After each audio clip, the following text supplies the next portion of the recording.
It's here for Sisi Ghana no me name the ekoso. Sisi Ghana name say amanyofo no bibia on person de politics.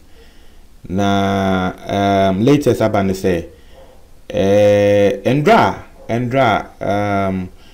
me de eye Sami Jenfi o hwe me videos timu a me de Sami Jenfi the Moment of Truth series or the second version okay can Nana Appiah Mensah men's gold in same oblemi NPP government say omoni men's gold for na chese obloni besie they are in bed enom dey dupe Ghana for na men's gold for any Nana Appiah Mensah sponsor NPP $100 million Indiana NPP government na shama Nana Appiah Mensah even though Iroko for akacha ni sema jampe bill no to me jampe bill na NPP for na ebo ano ema of free Ghana sana NDC ne Sami Jenfi who is the communication director Endra omo hodi press conference of a sort no omo to ni the Moment of Truth no omo kan no mo kan send bebre omo wie ya no na omo nim in some ways omo nim say den kra NPP for so be den omo reply because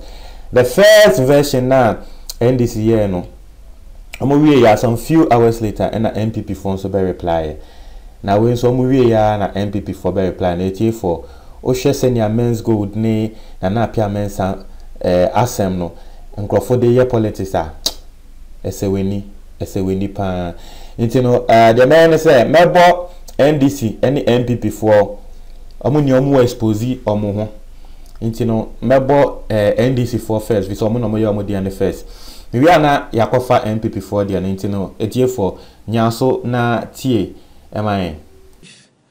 atrocious and unconscionable. So far, various accounts from state actors have been inconsistent, contradictory, and cannot pass the truth test. As a political party, we joined Ghanaians to express our revulsion against this rather strange, dishonest, and callous posturing of government on this issue.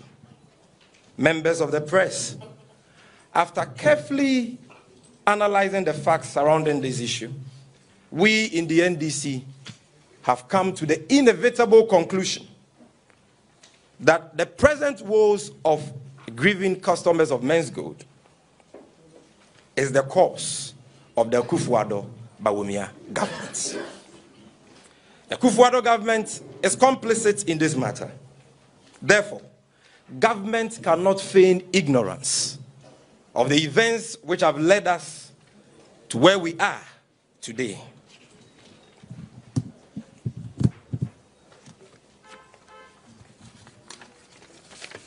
Government cannot shirk its responsibility of ensuring that men's gold customers are paid back their monies, because government is the cause of this problem. The attempt by government and its surrogates to parry legitimate concerns of men's gold customers and to taunt political opponents who are only calling on government to do the right thing will not stand. Ladies and gentlemen, our position on this matter is grounded on the following facts. And as you know, this program is dubbed Moment of Truth.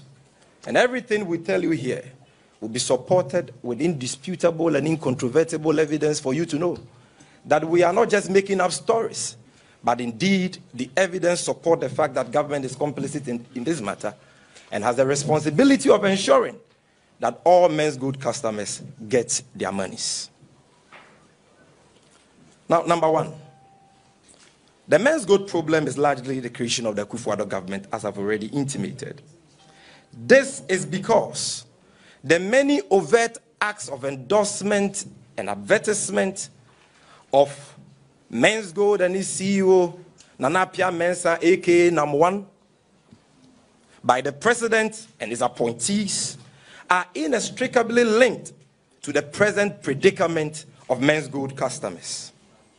Undoubtedly, the open endorsement of NAM1 and men's gold by this government greatly enhance the credibility and legitimacy of men's gold in the eyes of the general public and encouraged many people to invest with the company, even after the Bank of Ghana had cautioned the general public against that.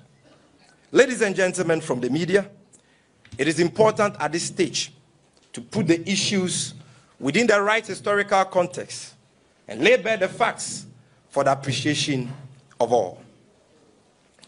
You see, in 2014, under the ex-Wal Mahama NDC regime, the Bank of Ghana discovered in a special exercise in the central region that an entity called Men's Bank, ending with a K, was operating as a microfinance and illegally using the name bank somewhere in Kaswa.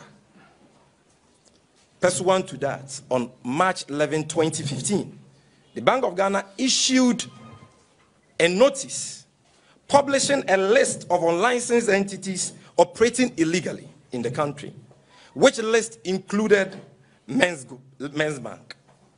This entity subsequently changed its name to Men's Bank, ending with a C. And there again, on April 13, 2016, the Bank of Ghana issued another notification to the public, warning the public against the illegal deposit-taking activities of this entity. Again, on August 16, 2016, the Bank of Ghana contacted officials from the Minerals Commission, the Precious Minerals Marketing Company, PMMC, on the license status of Men's Bank, and subsequently commenced investigations into the gold vault market product of the company. It is important to state at this stage that Men's Bank, ending with a C, could not be immediately shut down because it was registered under the laws of Ghana and duly licensed by the Minerals Commission, Precious Minerals and Marketing Company of Ghana. And so some verification needed to be done to take a decision and to come to the determination as to whether to shut them down or not. And so that was the process the Bank of Ghana, in collaboration with regulatory bodies, in the minerals and, assaying gold industry, commenced in 2016. However, unfortunately, ladies and gentlemen, as this investigative process was proceeding, the NDC lost power and the NPP took office. But you see, elections have consequences, and the consequences are dire and telling, particularly when a competent government is replaced with an incompetent, inept, insensitive, deceitful, and nepotistic government, as we have witnessed under this government. Those state institutions,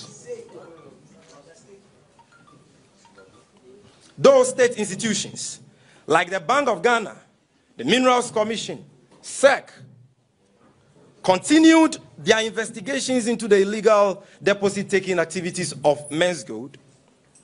The executive arm of government, led by President Akufo-Addo himself, endorsed, advertised, and promoted the activities of the now defunct Men's Gold and its beleaguered CEO, #1, thereby shoring up their legitimacy. This view, like I said earlier on, is supported by indisputable and incontrovertible evidence. Now, on evidence of state-led endorsement and promotion of Men's Gold and #1. Ladies and gentlemen, although government knew at all times that Men's Gold and its CEO, #1, were engaged in illegal business because the Bank of Ghana previously had issued notices to that effect, and in spite of the fact that they knew that Men's Gold and #1 were subjects of investigations by the Central Bank of Ghana, on August the 26th, 2017, private agency called Entrepreneurs Foundation of Ghana, at this Ghana's Business Quality Awards, organized under the auspices of the Ministry of Finance, bestowed on Men's Gold a Quality Business Award. And ladies and gentlemen, you can see that award on the screen. Like I told you, this is a moment of truth. And so we will give you evidence of every single claim we make here, because it is nothing but the facts. And so, this is exactly. You see, the Ministry of Finance collaborated with a private entity called Entrepreneurs Foundation of Ghana and bestowed on Men's Gold, which was a subject of investigation by the central bank, a quality award in 2017. Immediately they came into office. In other words, ladies and gentlemen, the Ministry of Finance, which is headed by the cousin of the president, Ken Ofori-Atta, in collaboration with the EFG, that's the Entrepreneurs Foundation Ghana, awarded Men's Gold as one of the best companies in the gold assaying and monumental coins industry.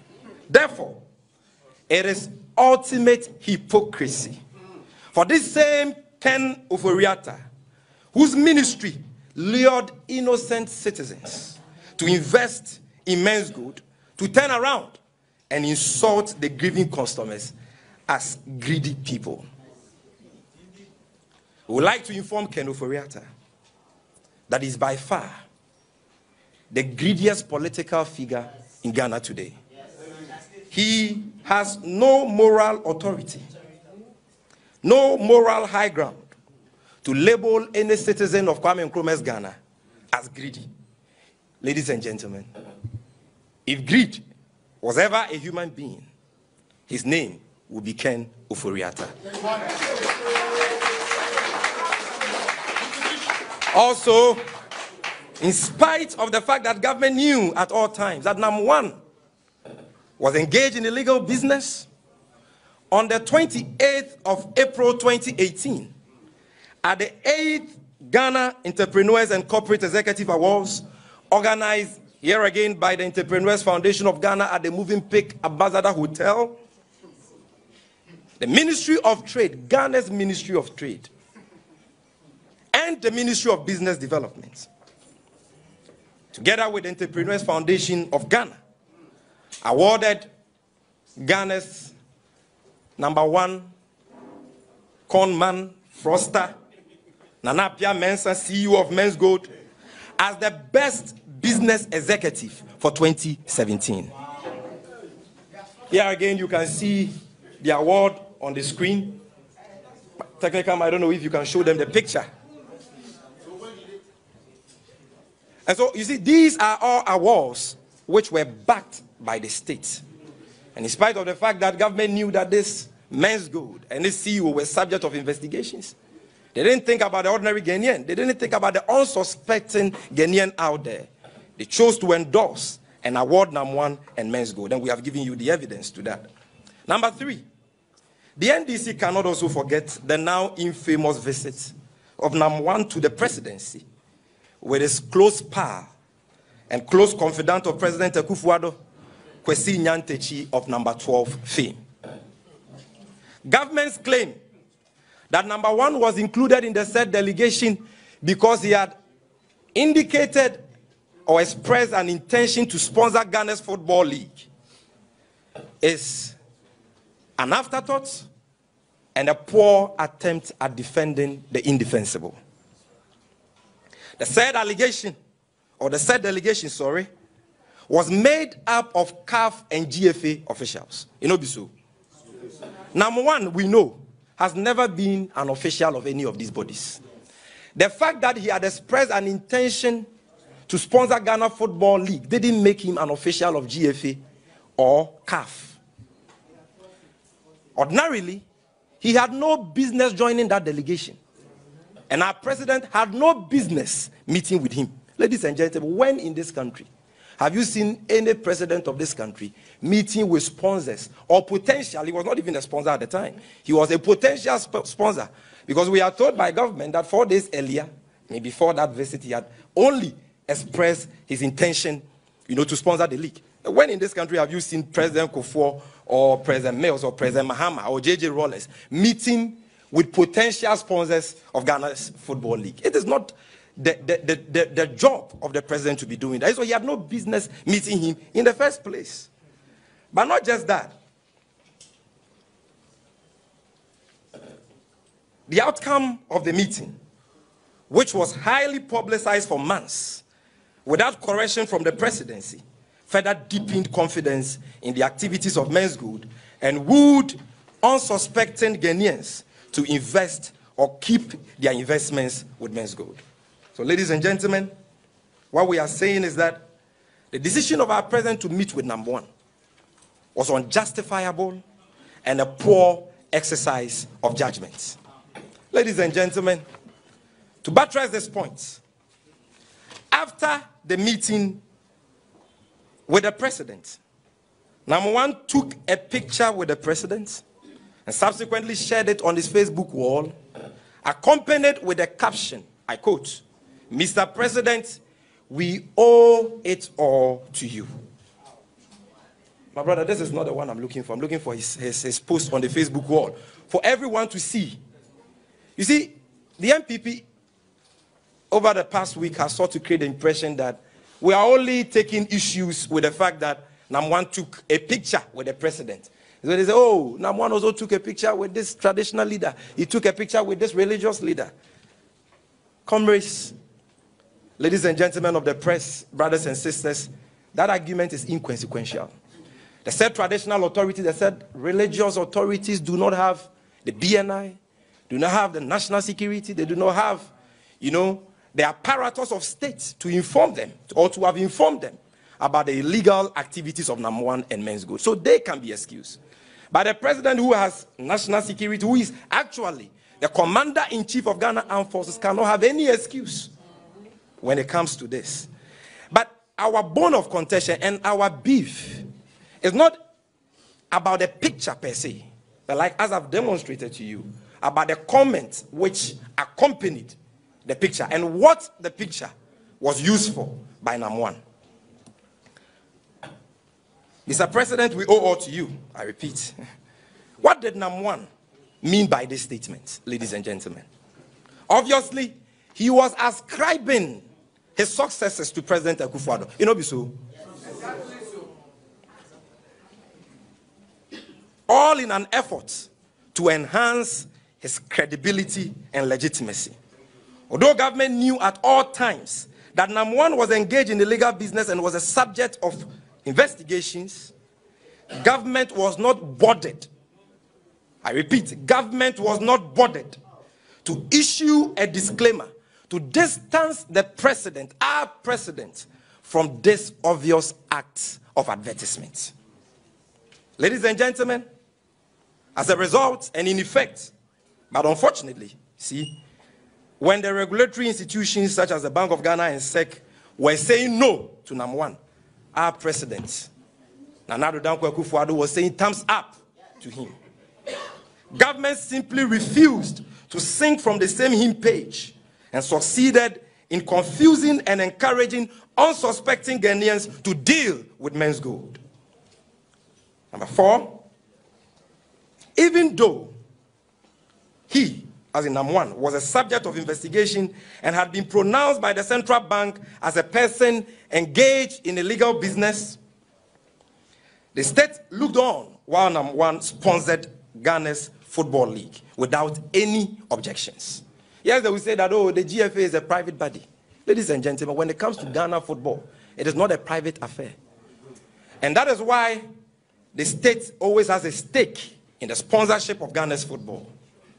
So, at least our government, our presidents, government officials who we pay with our taxpayers' money, with our, taxes, to protect us from crime, should have at least raised objections with the sponsorship of Ghana's Football League by Namwan, knowing very well that he was a subject of investigations by central bank.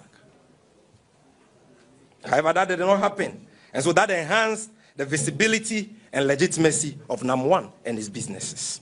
Again, during the national tour of NAM Mission,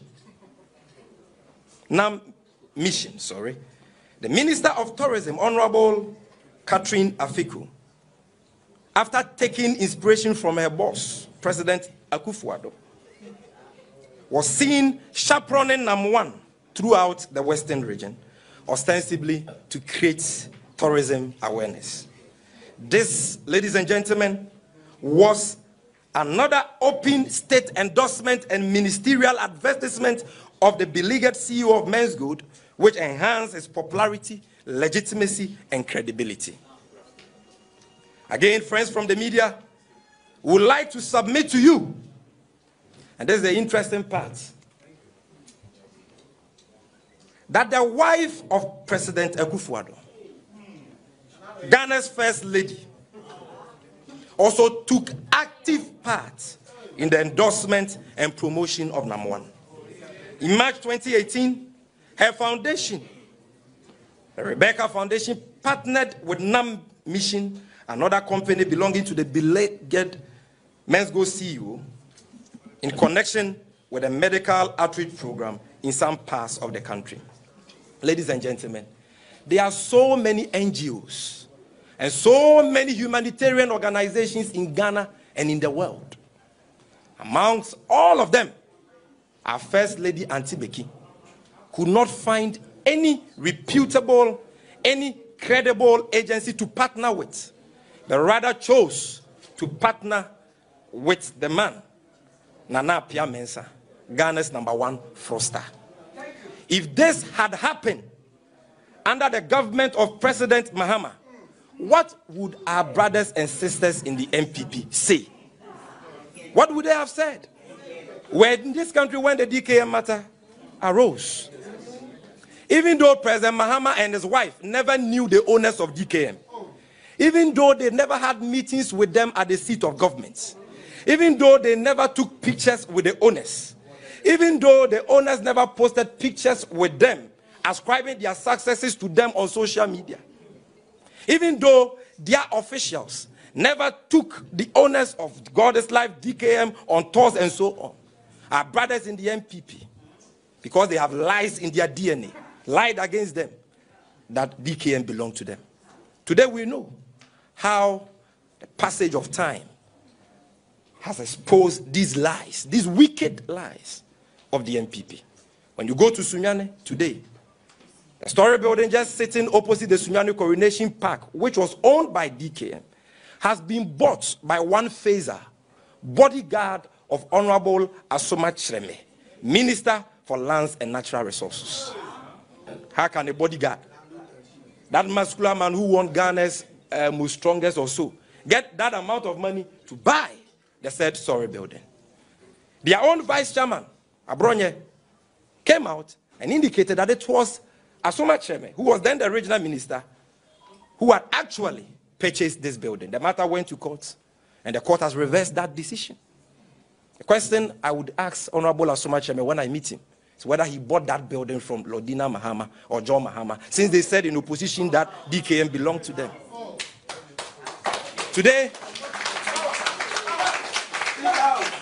Today, you go to Nkranza, there is another radio station there called Dero FM, which has also been bought by the Deputy Minister of Defense, Honorable Derek Odro, comes from the area. He has bought it. Today, Ghana's Municipal Chief Executive for the Kintampo South area, representative of President Akufo-Addo, head of DISEC in the Kintampo South Municipal Assembly, called Alex Jan, was actually the general manager of God is Love in Techiman and the Kintampo area. He's been awarded with an appointment, and he is the representative of the president there. And yet, you have seen this for yourself, ladies and gentlemen. This is not politics as usual. We are not seeking to reap political capital from this exercise. We are speaking as Ghanaians who are concerned about the plight of the ordinary, and the grieving customers of Men's Good. We are speaking as the only true national mass political party in Ghana who care about the plight of Men's Good customers. And it is for Ghanaians to judge whether this government was worthy and deserving of the mandate we gave them on 7th December 2016. But ladies and gentlemen, let me continue and state that it is mind-boggling that among all the humanitarian agencies in Ghana and the world, it was NAM1, a fraudster, that our First Lady chose to partner with.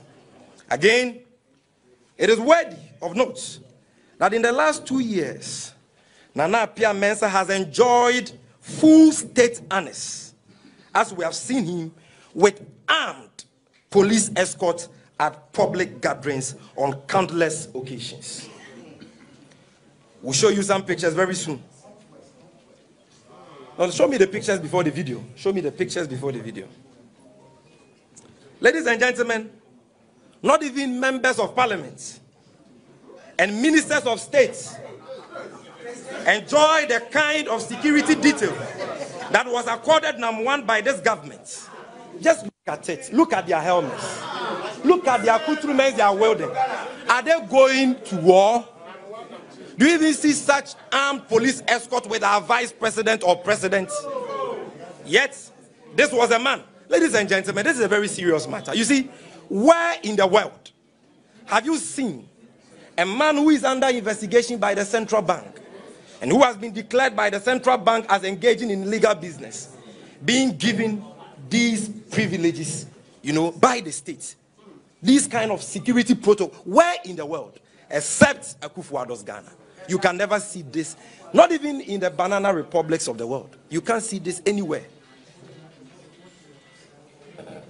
Need we add that these overt actions of the government propped up NAM1's acceptability and encourage more citizens to invest in men's gold? Ladies and gentlemen of the press, it was these public acts of endorsement of NAM1 and men's gold by the president and his appointees that encouraged a lot of innocent citizens to invest with men's gold. The fact remains, this is very important, the fact remains that before the NPP assumed office in 2017, Men's Bank ending with a K and Men's Bank ending with a C were small schemes and quite unknown. This entity later became Men's Gold with several wings under this government. As a result of official state enablement, the clientele base of the company grew exponentially within the last 2 years.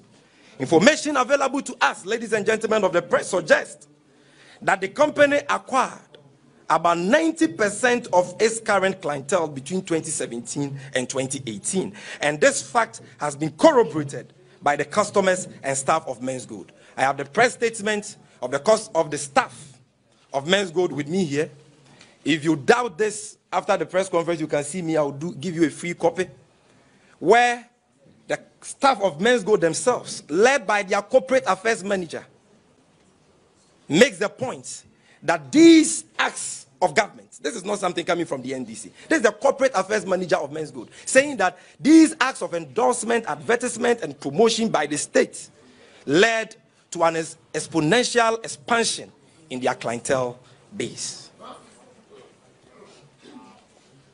So when you see some of our brothers from the NPP saying that, oh, Men's Gold started during the NDC, and ask them that during the NDC, did you see NAM1 driving private jets in Ghana? Did you see the states and state institutions rolling red carpets for him to walk on like they did for him when he went to Kumasi? Did you see NAM1 splashing cash all around the country like we've seen him under this government? No. You see, celebrity endorsement of a particular business or product has a positive correlation with the fortunes of that business. We all recall how in 2009, advertising experts revealed that Barack Obama's public declaration of affection for his BlackBerry phone indirectly provided BlackBerry with free publicity worth £33 million. Barack Obama never uttered a word about his phone. He only showed his phone in public, exhibited it and all that. Then advertising agents came out in the United States of America, told us that that provided BlackBerry with free publicity worth more than £33 million.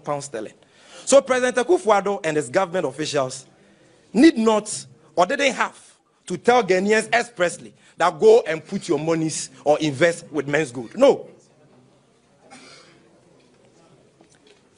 The fact is that many of the grieving customers of Men's Gold invested in the company because of the open endorsement of NAM1 and Men's Gold by the Akufo-Addo government. They trusted Men's Gold because they trusted the president and his appointees. Therefore, government cannot absolve itself from responsibility in this matter. And that closes the first leg of our statement. Now, ladies and gentlemen, we'd like at this stage to address the closure of Men's Gold and government's irresponsible conduct in the aftermath. This is what is even, sad in this whole discussion. First, from the media. How did this government close down the activities of Men's Gold? And how has it managed the aftermath thereof?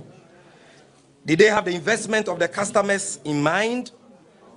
Or their main preoccupation was to offer NAM1 safe passage to diffuse and dissipate his wealth so that customers cannot trace such wealth even when they secure court judgments to recover their losses? We have been told that the object of government's intervention was to protect the customers, Inobiso, and their investments. But before the closure of the company, we would want to ask, did the government conduct an audit of the assets and liabilities of Men's Gold? Did government track the accounts and assets of the company, its directors and shareholders, both locally and internationally, to decide on how to retrieve the investments of customers? Ladies and gentlemen, this government's lack of diligence and foresight was manifestly clear in the absence of a roadmap to help customers get their monies back. The untidy approach adopted by government contradicts the purpose and essence of government's intervention and has only aggravated and worsened the plight of the many suffering clients of Men's Gold. Ladies and gentlemen, government's posturing in the aftermath of the closure of Men's Gold is even more bizarre and confirms its complicity in this whole scam. It reveals government's obscene determination to aid the perpetrators of this scam to get off the hook.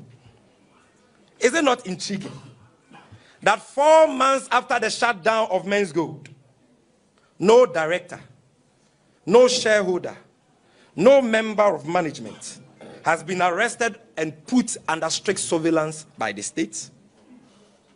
Until yesterday, no effort had been made by government to freeze the accounts of NAM1 and Men's Gold.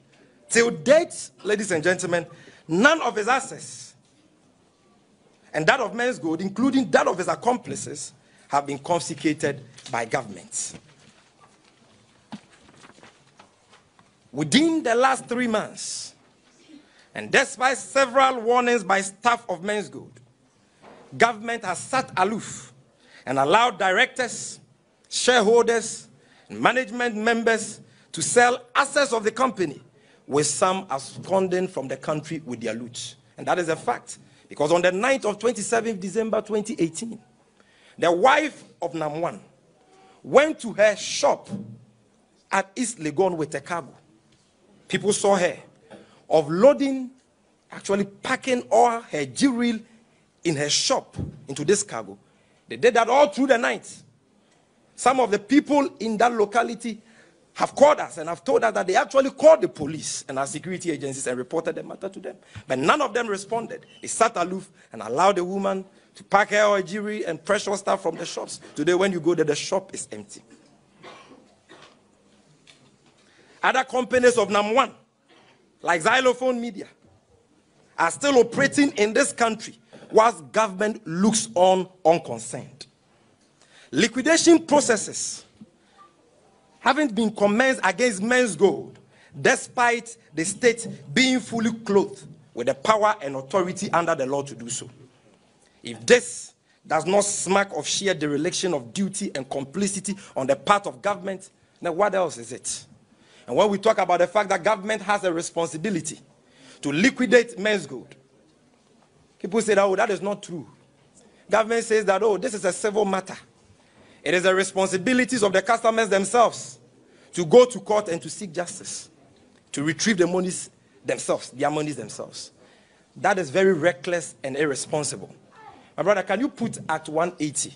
If you look at the Body Corporates Official Liquidation Act of Ghana, Act 180 of 1963, look at Section 1C and you look at the mode for official winding up, it is clear that one of the ways of dissolving or winding up a company is by a petition to the courts. Look, bring it to Section 1C. Go up, Section 1C. It is there. I want the media to see it so that they know that we are not making this up. 1C.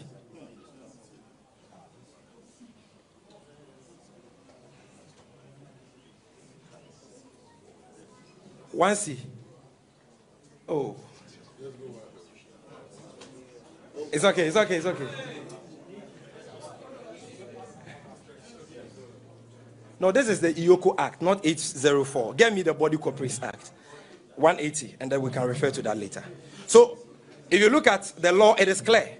We will later come to the IOCO Act and assess the decisions which have been taken or the conduct of IOCO in this whole matter. Ladies and gentlemen, liquidation processes, I repeat, having been commenced against Men's Gold, despite the state being fully clothed with the power and authority under the law to do so. If this does not smack of shared dereliction of duty and complicity on the part of government, then what else is it? Of course, we are fully aware, ladies and gentlemen, I need your attention, of some secret payments made to government appointees and their cronies who equally invested in Men's Gold by top management members of the company. This has been going on the blind side of the innocent customers of Men's Gold for some time now. And this fact is strongly corroborated by senior staff members of Men's Gold in a recent press statement. Once again, these secret payments speak loudly about a government that cares only about its family and friends and care less about the ordinary Ghanaian. Now,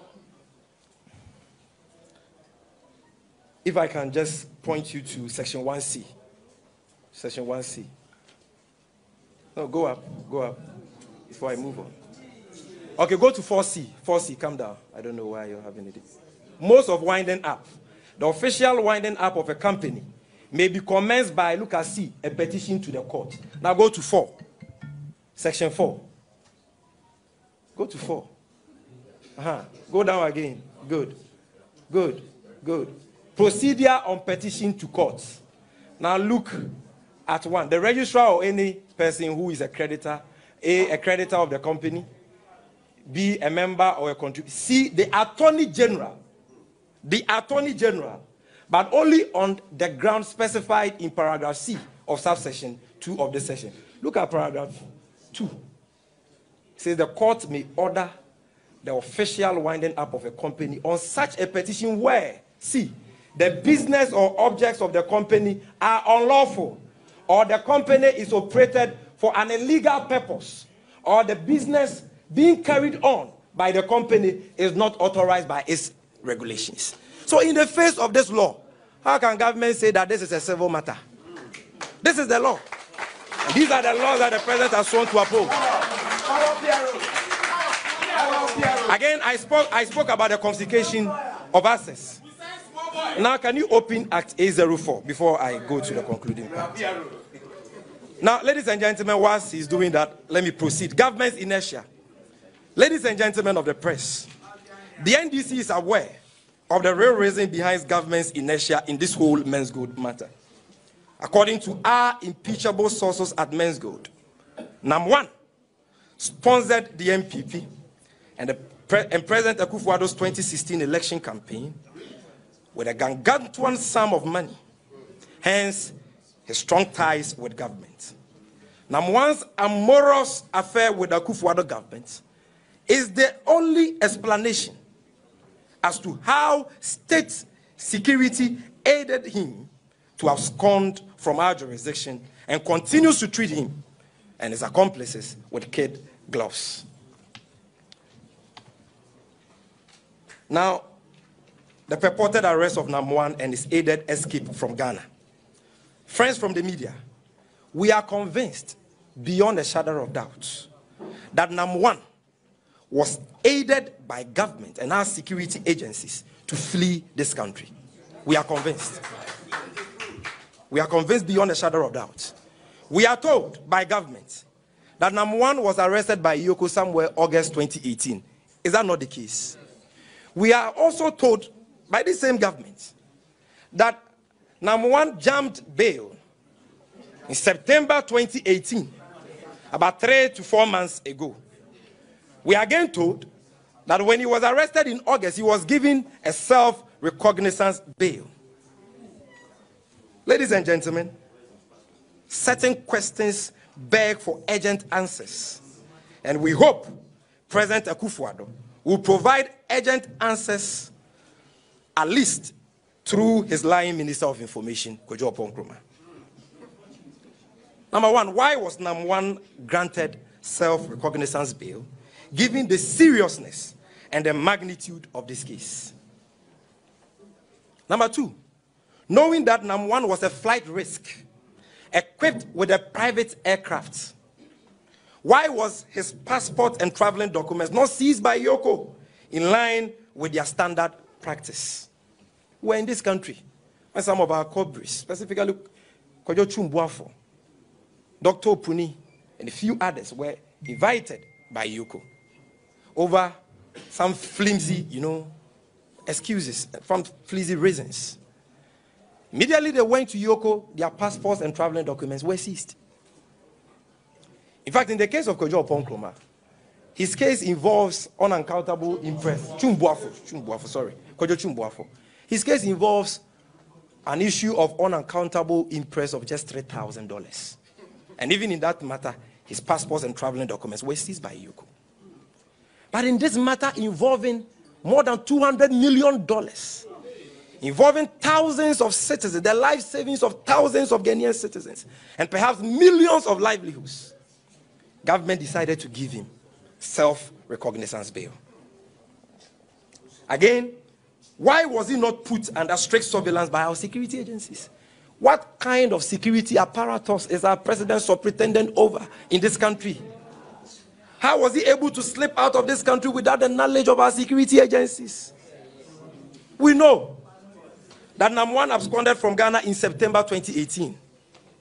Ladies and gentlemen, that is about 3 months ago. Until the Kumasi demonstration by customers of men's good, what had government done to rearrest him? The man absconded 3 to 4 months ago. What had government done to rearrest him? Why did they have to take the nephew of the president, Ghana's de facto Prime Minister Gabi Ochredakon, to inform the nation and giving customers of men's good on his Facebook wall that Nam1 has absconded from this country? Is he the PRO of Iyoko? See, ladies and gentlemen, the more questions the NDC poses, the more glaring government's role in aiding and abetting the escape of Nam1 becomes. Ladies and gentlemen of the press, as pressure continued to mount on government to take responsibility, a patently defective arrest warrant was issued by government for the arrest of Nam1. We later found out that Nam1 had been arrested in Dubai as far back as 7th December 2018 and was in police custody in Dubai. What this means is that at the time the defective arrest warrant was issued, Nam1 was already in police custody in Dubai. Can you imagine this embarrassment? We issued an arrest warrant and activated Interpol in 197 countries to look for a fugitive, a supposed fugitive who was already languishing in Dubai. This can only happen under Akufo-Addo's government. But this is the interesting part, ladies and gentlemen. Surprisingly, it took the media to break this news, despite the existence of a Ghanaian mission in Dubai, which is supervised by none other than the father-in-law of the vice president, Dr. Mahamudu Bawumia. Samira's father is Ghana's ambassador to the UAE. How come government didn't know about this? How come Interpol was activated to look for this fugitive who has committed a crime of gargantuan proportions against suffering Ghanaians when he was already in police custody in the Emirates? This whole episode is beginning to look like a comical Hollywood movie directed by cousin of the president, nephew of the president, Gabi Oshredako. Ladies and gentlemen, Ghanaians and Men's Gold customers are not interested in these conflicting accounts and theatricals. The bottom line is that government must take responsibility in this matter and ensure that Men's Gold customers are paid their monies, simple and short. Now, before we conclude, ladies and gentlemen, my brother, can we look at section 2 of Act 804, the Yoko Act? Section 2. Just go up. Section 2 of the Yoko Act. I want the media to see this for themselves. Section 2. Because I want you to know the objects of Yoko. By law, the objects of Yoko is to detect and prevent organized economic crimes. And number 2, to facilitate the confiscation of proceeds of economic crimes. It is there, black and white, section 2 of the Yoko Act of 2010, Act 804. It is there. It is there. The objects of the office. The object is to detect and prevent the commission of organized crimes and also to facilitate the confiscation of proceeds of economic crimes. Section 2, it is there. The objects of the office are to A, prevent and detect organized crime, and B, generally to facilitate the confiscation of the proceeds of crime. And look at the powers we have given them. As section 33, my brother, move to section 33, because we are concluding. We want to let Ghanaians know the kind of irresponsible, the kind of reckless government that we have in this country. Section 33, freezing of property. The Director General of Yoko has been given powers that not even the President of Ghana has. Look, where the Executive Director considers that freezing of property is necessary, where he considers that the freezing of property is necessary to facilitate an investigation or trial, the Executive Director may in writing direct the freezing of the property of a person or entity being investigated, or B, the Executive Director, or B, specified property held by a person or entity other than the person or entity being investigated or tried. And then it is there. So you see, you've seen that for yourself. What is the point we are trying to make here, ladies and gentlemen? The point we are trying to make here is that we have clothed Yoko with enormous powers. And we all, including customers of Men's Gold, pay the states. We pay taxes to the states to be used to finance Yoko to protect us. This is their responsibility towards us all, including the customers of Men's Gold. We've given them powers to freeze assets even without a court order. If you look at the law, they can freeze and they are only required by law to go to court after 14 days. And yet, Yoko didn't see the need to freeze the assets of NAM1, to freeze the assets of Men's Gold, its shareholders, directors, management members. Till date, even other companies of NAM1, like Xylophone Media, are still operating in this country. Now, to the DKM principle. Ladies and gentlemen of the media, contrary to the claims by government that there is a difference between the DKM matter and the present Men's Gold issue, because whereas, according to them, DKM was licensed by the Bank of Ghana, Men's Gold was not licensed by the Bank of Ghana, and neither was it licensed by SEC. Ladies and gentlemen, that distinction only exists in the minds of the NPP. It is a figment of their own imagination. Because in truth, there is no material distinction between the DKM matter and this present Men's Gold issue.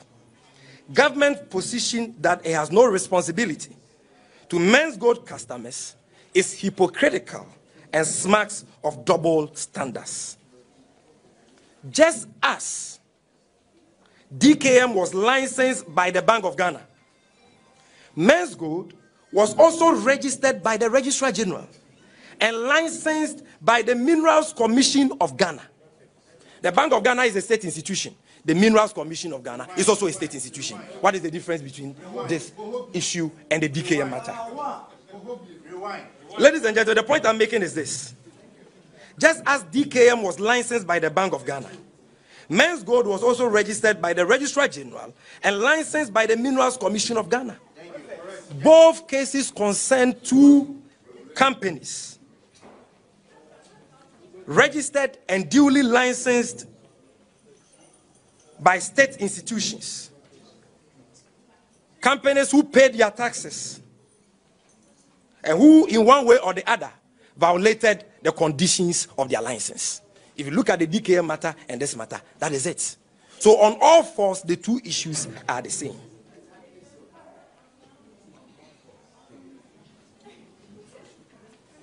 The Akufo-Addo government, ladies and gentlemen, must therefore be consistent and apply the same position they took on the DKM matter to this men's gold issue. In line with the DKM principle established by them in 2016 whilst in opposition, government must take responsibility and retrieve the monies of men's gold customers for them or pay same to them. Now, friends, for the media, let's even assume, without admitting, that the argument being put forth by government is true, that men's gold was not registered and licensed by state institutions to do what they were doing. The question the argument we are putting forth is that in any case, regulatory bodies do not regulate companies who are only registered under them. They register activities which fall under their jurisdiction. That is the essence of regulation. Either than that, why did the Bank of Ghana issue a statement in this matter? Why the SEC issue a statement in this matter? Because it is their duty to regulate activities. And they felt that the activities of men's gold, specifically the illegal capital market activities of men's gold, with regards to SEC, and with regards to the Bank of Ghana, the illegal deposit-taking activities of men's gold, fell under their jurisdiction. That is why they have intervened in this matter. And so the argument that, oh, because the company was not registered by the Bank of Ghana has no responsibility, is lame.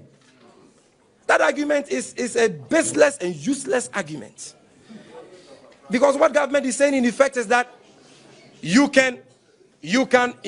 somebody, say, engage in the pharmaceutical industry, can bring into this country fake drugs, sell these fake drugs to innocent citizens. And when the matter is reported to the attention of government will say, oh, this company was not registered with the Food and Drugs Authority. We have not given them license. So citizens are on their own. That is what government is saying. So it will therefore mean, like my General Secretary was telling me days ago, that now if you want to escape liability in this country, and you want to escape the remit of the law, make sure that you don't register with the Bank of Ghana and SEC. Defraud Ghanaians, and government will say, because you were not registered with us, it is a civil matter. That is how irresponsible, insensitive, clueless, and callous this Akufo-Addo government is. In any case, ladies and gentlemen, let me make this point. God is love. God is love. They conveniently mention DKM, and they leave God is love, Justa Motors, and all the other, agencies out. God is love was not licensed by the Bank of Ghana, like DKM. Justa Motors was not also licensed by the Bank of Ghana. Yet, in all these cases, the NPP was in opposition said that it was the responsibility of government to refund the monies of the victims. They told us that we should consider this issue as a national disaster. Were we not in this country when the NPP made those arguments? That we should consider those scandals as national disasters and intervene as a government, because government has the ultimate responsibility of protecting its citizens, including guaranteeing their economic rights. What has changed? Let's even grant them that men's gold was not registered. What God is love registered.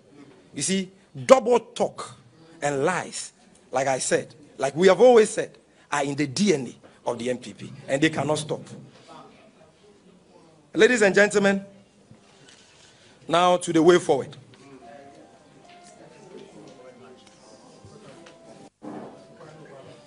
The men's gold saga is a more grievous and serious matter than the Akufo-Addo government has reduced it to.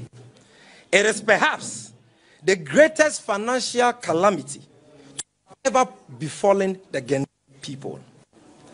It is a volatile matter which borders on the lifetime savings of thousands of Ghanaian citizens and can degenerate into something ugly if not properly handled.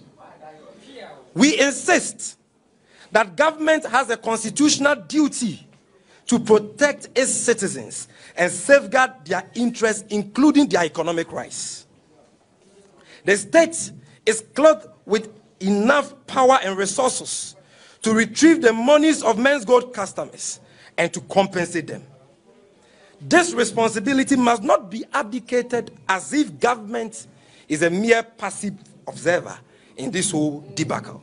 Ladies and gentlemen, President Akufo-Addo has been part of this problem and must be part of the solution. I repeat, President Akufo-Addo has been part of this problem, hence must be part of the solution. As a matter of urgency, government must take steps and ensure that men's gold customers are paid their monies. We learned late yesterday that Yoko had belatedly frozen the accounts of NAM1 and the assets of Nana Appiah Mensah, and we have been told that Yoko will be going after his access in the coming days. Ladies and gentlemen, these are sad times for Ghana. Because, you see, this begs the question as to why Yoko, or as to what Yoko has been doing all this while, as the matter reached on. We submit that Yoko is only acting after NAM1 horses, if not elephants, have left the stable. Because this matter clearly amounts to closing the stable after the horse has bolted. NAM1's horses, or in this case elephants, have left the stable. And suddenly, the Director General of Yoko has discovered his powers under the law. You have allowed the man to abscond for the past 3 to 4 months, giving them time, enough time for them to get away with their loot and to insult us further. President Akufo-Addo has not given this man a sack. This man is still at post and issuing statements telling Ghanaians that, oh, we are frozen assets and we'll be going after his assets. This man should have been sacked by now if government was not complicit in this matter. But he's still at post because the president himself is what? Complicit. Contrasting this willfully lazy approach of Yoko to the speed and dispatch with which they have frozen the accounts of other Ghanaians, we wish to ask why Yoko did not take swift action to freeze the accounts and the assets of NAM1 until now. Ladies and gentlemen, it takes little effort, very little effort, to decipher that the handling of this matter has been done in a way as to allow Nana Appiah Mensah and his accomplices to have safe passage from Ghana and have enough time to move their assets and money out of the jurisdiction beyond the reach of Ghanaian authorities and customers of men's gold. This is a smoking gun, showing clear governmental complicity in the biggest haste to hit the country in its recent history. Ghanaians cannot be deceived anymore. Mr. President, Ghanaians cannot be deceived anymore by these gimmicks. Ghanaians are wide awake. Therefore, we demand definite action from government, not only to bring Nana Appiah Mensah and his accomplices to book, but to restore the losses of men's gold customers as a matter of urgency. Thank you very much, ladies and gentlemen of the press, for honoring our invitation. And may God bless our homeland, Ghana. Thank you.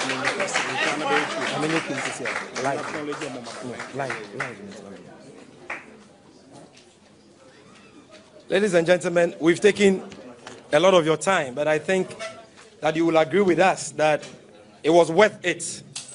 And the presence of our General Secretary here should let you know.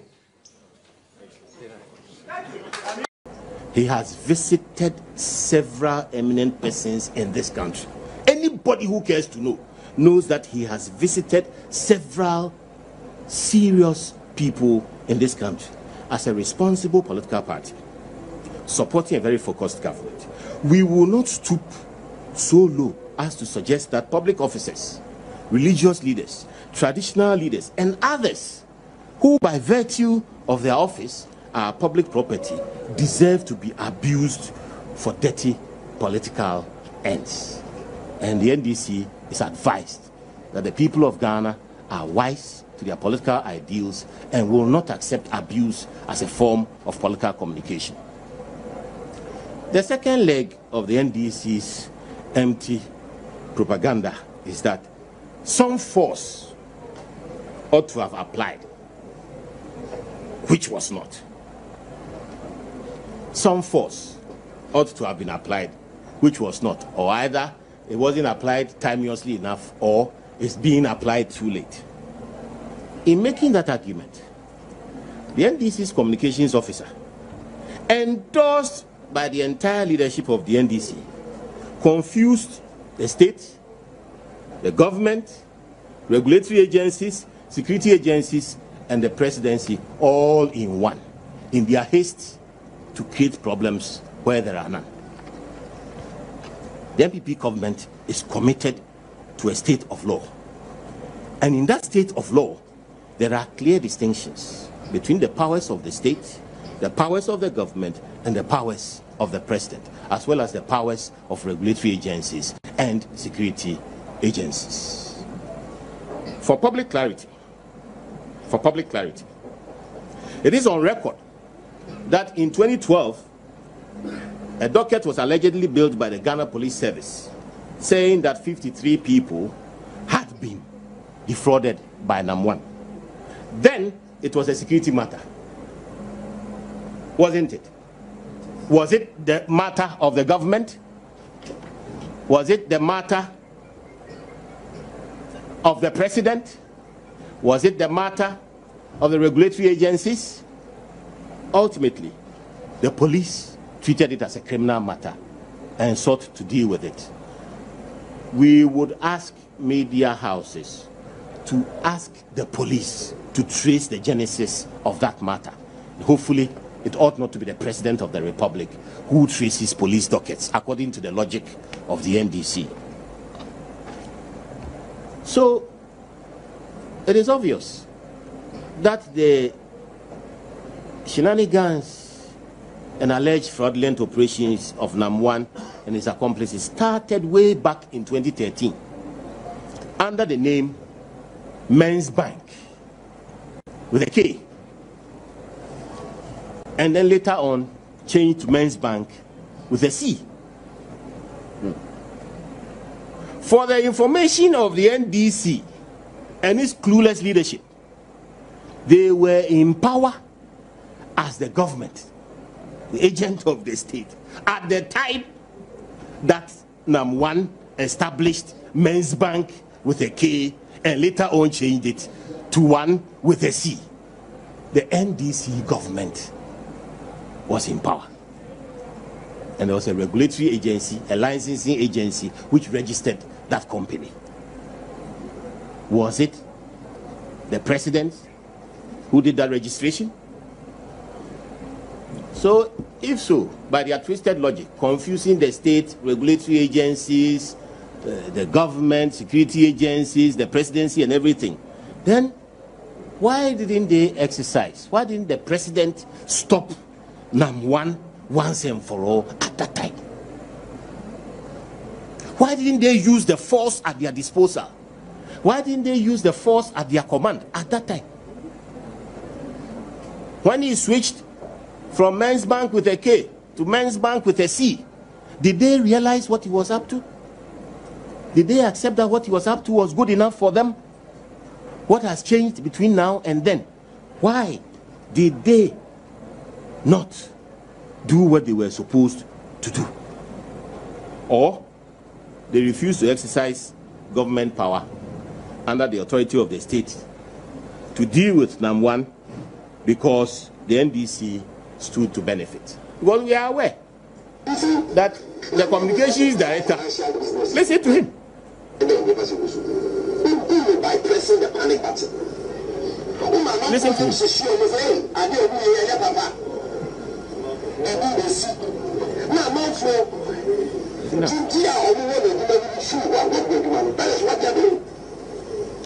is a letter of the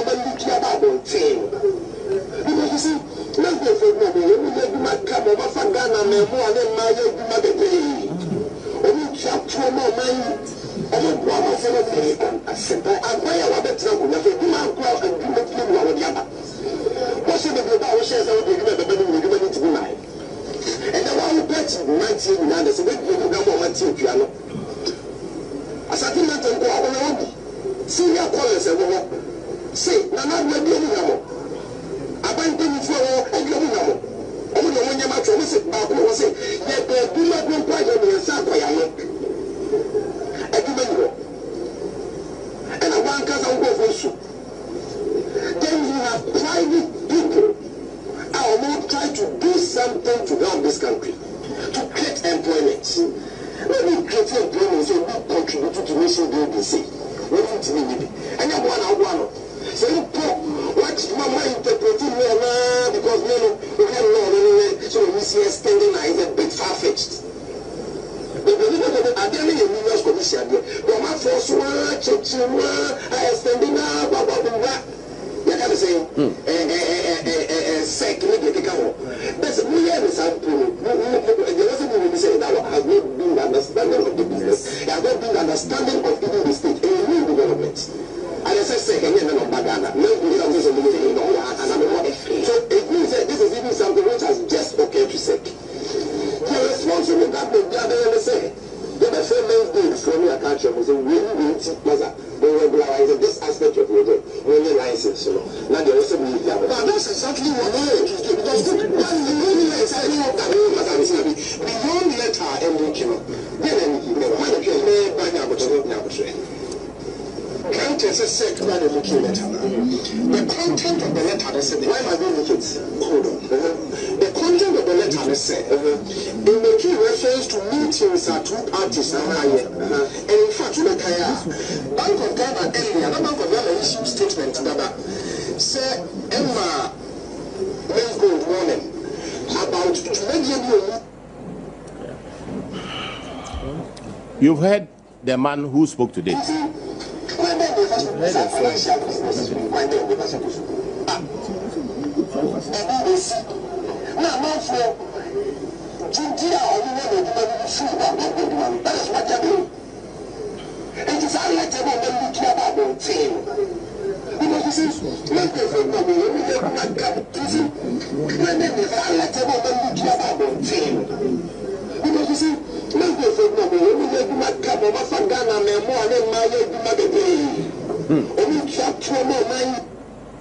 Well, so you've heard them. When they are comfortable, they say one thing. And today, this is the twisted logic of the man who spoke saying that government didn't act. When government acted, when Mensah was warned, this man sat in a radio studio which has international audience and traduced government. So it's a very good business. They were creating employment. They were creating profits for people. They were doing very well. Government was using the law in a way that was far-fetched. Far-fetched. Government should not have used the law. He didn't talk about state. He didn't talk about president. He didn't talk about regulatory agencies. He was busy heaping praise on Mensah and NAM1.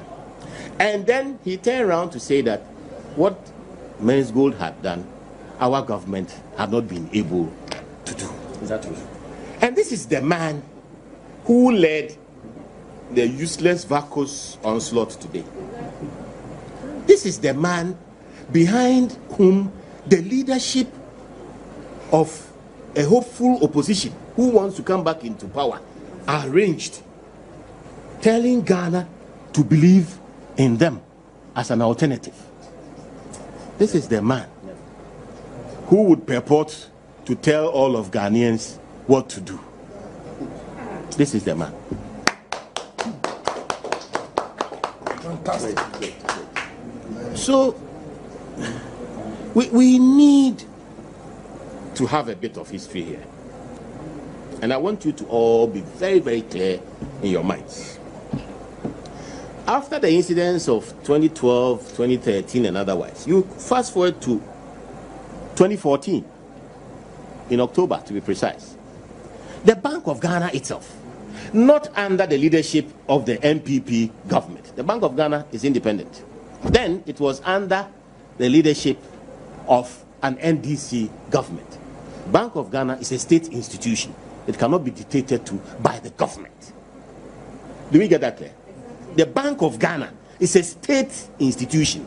It does not receive instructions from the government of Ghana, which is also part of the state. Now, the Bank of Ghana then, in 2014, discovered as a regulator on a special exercise in Central Region that NAM1 was running an operation there, purporting to do financial transactions with gold, some amount of deposit taking, and calling itself a bank. The name had bank in it, as you call it. On March 11, 2015, still in the era of Sami Jemfi, I think then he was a student trying to learn law. Now I don't know about his law, but the Bank of Ghana issued a directive, and I will give you the reference number. The directive reference number is BG/GOV/SEC/2015-04, publishing a list of unlicensed entities operating illegally, including Men's Bank. Men's Bank, as I have told you, then changed its name to Men's Bank Ghana Company Limited. On April 13, 2016, the Bank of Ghana again issued a notice to warn the general public. This is the painful part. The Bank of Ghana issued a notice to warn the general public against the deposit-taking operations of Men's Bank. And on 22nd July 2016, Bank of Ghana again wrote to Men's Bank, cautioning it against taking deposits as an unlicensed activity. Then, Sami Jemfi's NDC government, led so incompetently by then President John Mahama, didn't realize that they had a force they could have used to stop Men's Bank. They didn't realize it. They didn't realize they were a government within the state. They didn't realize that there were regulatory agencies. They didn't realize that they had security agencies. And they didn't realize that it was the duty of John Mahama to deal with Men's Bank personally as president, which is what Sami Jemfi would have us believe now.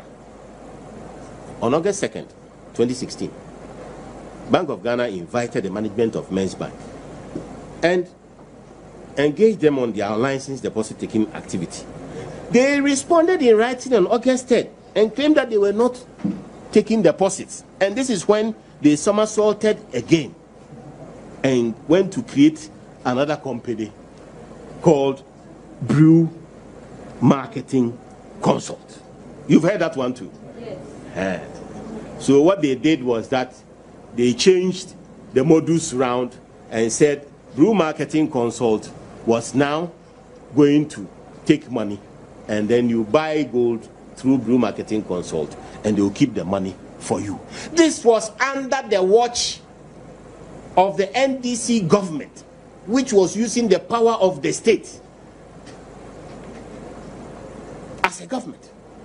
Couldn't propel the security agencies in the direction that today they want us to go. They didn't have any bite in their time.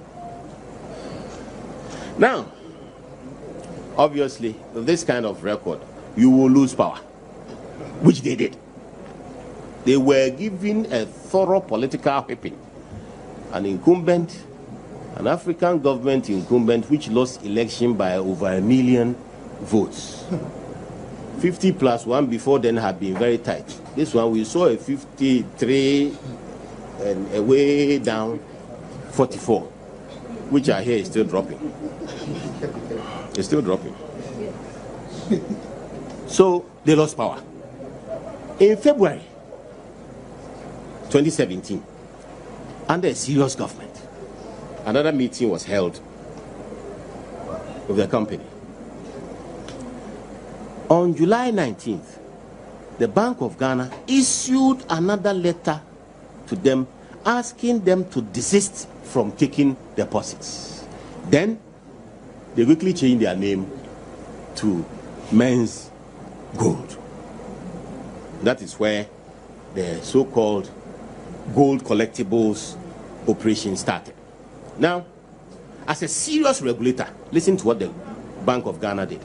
As a serious regulator now, in an era where we are fostering rule of law, in an era where the presidency is committed to the rule of law, in an era where no wrongdoers will be shielded, in this era, the Bank of Ghana, as a serious regulator, took steps and undertook what it called mystery shopping.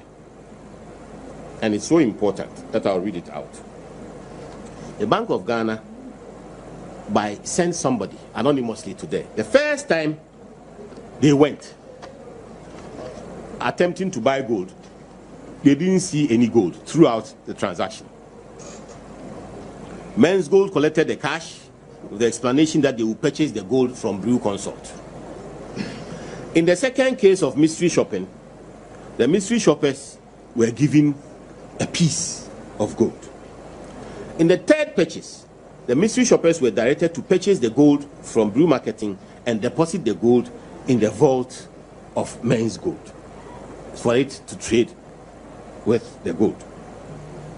On 19 September 2017, Minerals Commission wrote a letter to Men's Gold titled Unauthorized Business Activities, pointing out to Men's Gold that it was in breach of the law and that the license that Brew Marketing had not been registered as a licensed buying agent. What it meant was that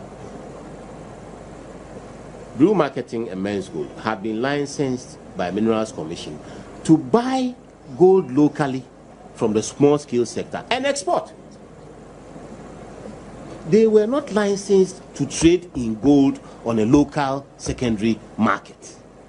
They didn't have that legal right. In June 2018, the Bank of Ghana conducted a joint visit with Minerals Commission to license gold traders and refineries in Accra to understand the nature of their operations better.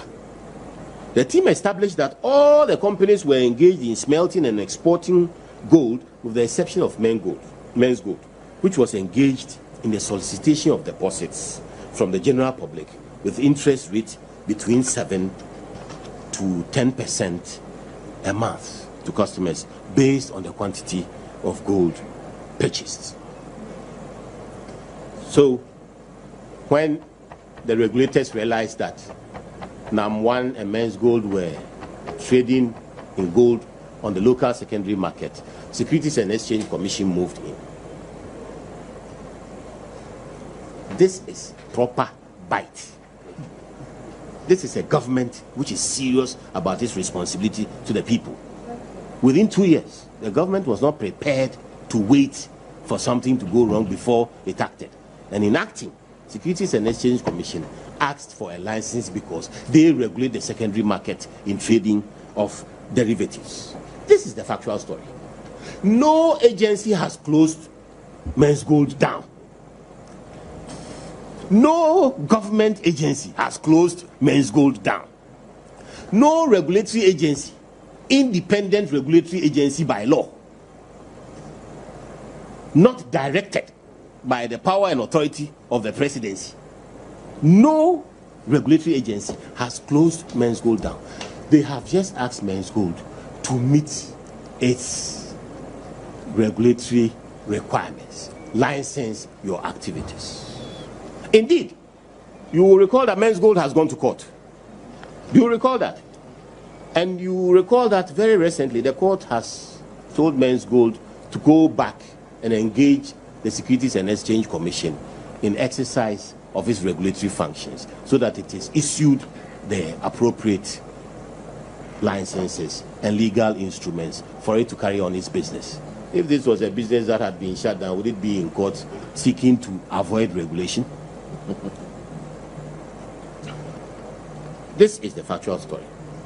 So please, NDC, be kind to the people affected by this. And let's avoid the lying politics. That will not solve the problem and or give any peace to the people involved. We are listening to Mr. Sami Gyamfi, the communications officer of the NDC, telling the whole world that they were doing well and the law was far-fetched. Today, he is quoting the Constitution of Ghana as saying that the Constitution of Ghana entitles everybody to collect their investments from the government. Did you hear him? Did you hear him? I mean, Constitutional Law 101. The Constitution of Ghana preserves the economic rights of people to the extent that all economic decisions taken within the state and the private sector are supposed to be indemnified and paid for by the government of Ghana when there are losses. He goes on to talk about the law of liquidation and all that, and in one breath he's saying that government should have moved to liquidate. Has anything been established about liquidation? And then the government should pay. If he doesn't understand the law of liquidation, if you liquidate, it automatically does not mean that government pays. Liquidation does not mean that government pays. When you liquidate, there is a structure, there is a hierarchy. Statutory liabilities first, and then for the rest, an agreed level based on recovered assets. Great education for it. Based on recovered assets. That is the law. Mr. Sami Gyamfi and the NDC leadership, that is the law. The law is not that the Constitution enables the president to pay everybody. And so NDC leadership will go and throw money somewhere in the air and expect the government to pay for it. And if they want to buttress this with the propaganda list, that funny list they've taken out there, I refuse to respond, but you know, one of the reasons I refused to respond, the money they said I'm taking was too small. You know? Equally, very small. They said I'm going to take $10,000 from. You know, that is ridiculous. You're talking about secret payments, you know, trying to create a political situation out of nothing. It is so insensitive. It does not reflect a culture of good governance. It does not demonstrate a group with a clear ideology and a sense of direction who seek to lead Ghanaians. It does not offer the majority of Ghanaians any clarity as to how they are going to husband the resources of this country. As we sit here and as we listen to this, the NDC, the entire NDC leadership, is leading not only people who believe in the NDC astray, but Ghana and the international community on a disgraceful path of misinformation and propaganda, which belongs to yesteryears. 20 years ago, you could do this kind of propaganda and get away with it. Not now. Now the law is friendly. Everybody can read the law. Nowhere does the law of liquidation say that the president pays the bills. Nowhere. Nowhere in the Constitution does it say that the president assumes the liabilities of all Ghanaian citizens. And then he ends up by saying that Iyoko is more powerful than the president. So if he knows that Yoko is more powerful than the president, why didn't he go to Yoko? Why is he bringing the president's name in? In an ideal state of law, the police, Yoko, all those people are powerful, more powerful than everybody, because we are all equal before the law. We are all equal before the law. So I urge Yoko, I call on all statutory security agencies, provided actions are ripe for them to pursue, that they must demonstrate to Ghanaians the reach of their authority.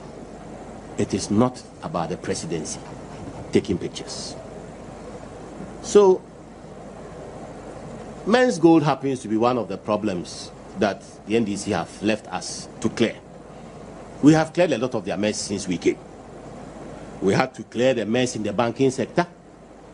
It has cost us a lot of money.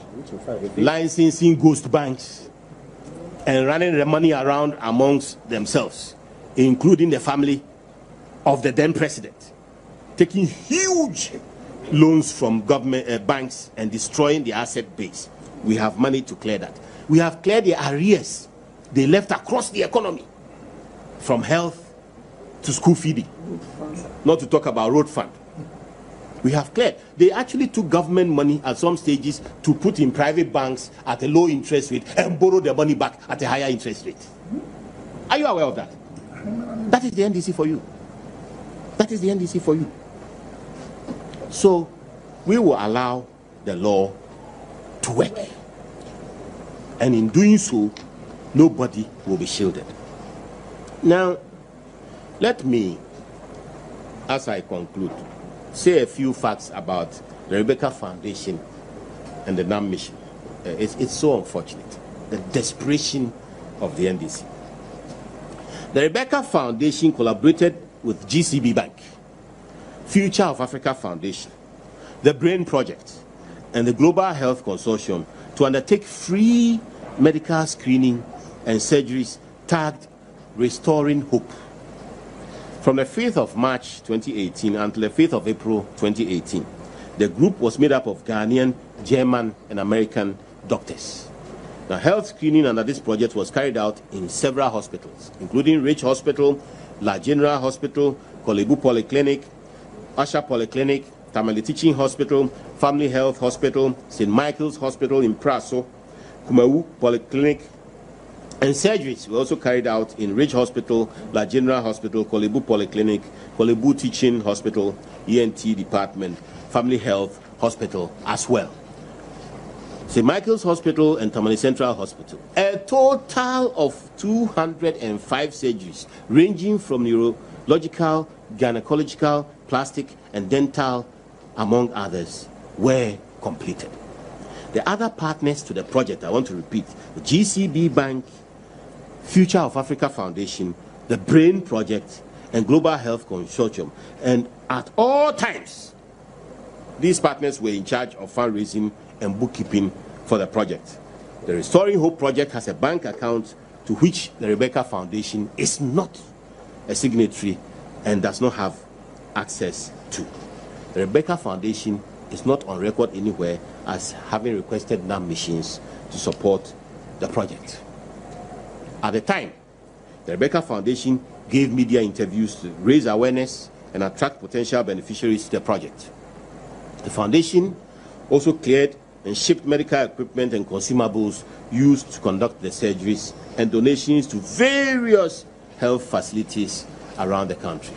So the attempt to drag the name of the First Lady, very hard-working First Lady, involved in charitable work across areas of public concern, particularly in health, is not only painful, but degrading to the political image of the NDC. As I said in the beginning, NDC, please be kind to this country. You can't put nothing on, you can't put something on nothing. When there isn't anything, you can't put something on it. And that something itself is made up of cotton wool. It's vacuous, it is air, there's nothing there. It is that reason that has compelled us. We would not have responded.